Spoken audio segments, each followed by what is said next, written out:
Welcome my dear friends.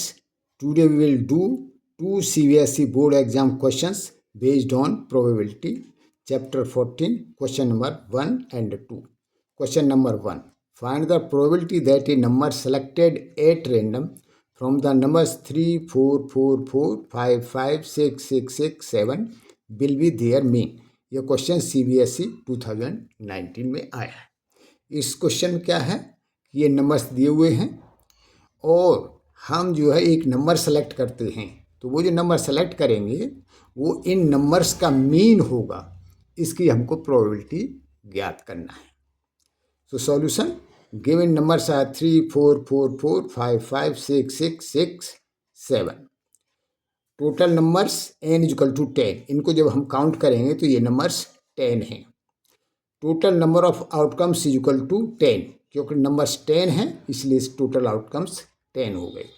Now mean of the given numbers is equal to, given numbers का हम सम करते हैं divided by उनके जितने टोटल नंबर्स होते हैं उससे हमको उसको डिवाइड करके मीन ज्ञात होता है. तो इसलिए mean of given numbers equal to 3 + 4 + 4 + 4 + 5 + 5 + 6 + 6 + 6 + 7 divided by 10 is equal to 50/10. इनका टोटल करेंगे तो 50 आएगा और 10 से डिवाइड किया इज इक्वल टू 5. तो इन नंबर्स का मीन 5 हो गया. अब हमको प्रोबेबिलिटी ज्ञात करना है कि 5 नंबर सेलेक्ट करने की क्या होगी. So let E be the event of getting a mean 5 from the numbers. Therefore, number of outcomes favorable to E is equal to 2. Why? Because the given numbers में 5 जो है 2 टाइम्स या 2 बार आया है, इसलिए उसकी फेवरेबल आउटकम्स 2 हो गई.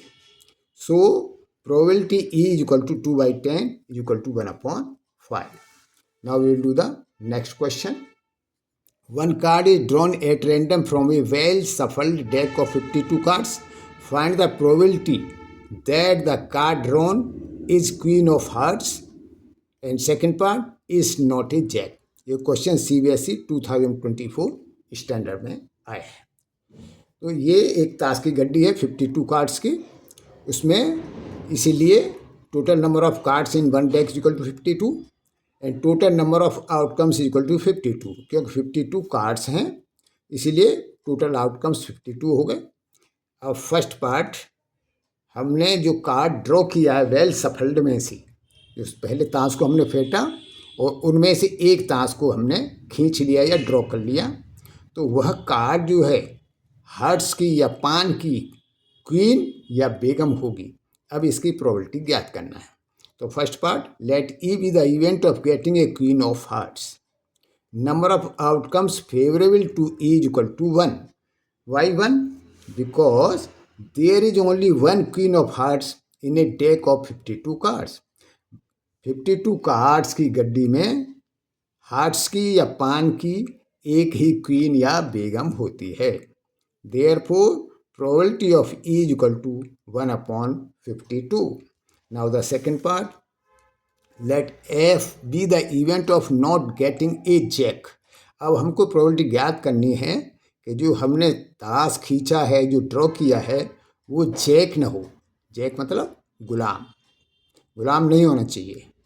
तो एक तरह से हम ये कह सकते हैं कि गुलाम न होकर के we are drawing a card getting other cards. So therefore number of outcomes favorable to F is equal to 48. Why 48? Because there are 4 jacks in a deck of 52 cards. 52 cards की ताश की गड्डी में 4 जैक्स या गुलाम्स होते हैं. Therefore other cards is equal to 52, यानी टोटल कार्ड्स माइनस 4 गुलाम या jacks is equal to 48. Hence probability of F is equal to 48/52 is equal to 12/13. यदि इन क्वेश्चंस को समझने में आपको कहीं कोई डाउट हो तो आप कमेंट्स लिखिए, मैं उसका रिप्लाई करूंगा. और इसके अतिरिक्त आपके पास कोई भी ऐसा क्वेश्चन है जिसे आप सॉल्व नहीं कर पा रहे हैं, आप कमेंट्स में लिखिए, मैं उसका वीडियो बना के अपलोड कर दूंगा. With this, best of luck. Thank you.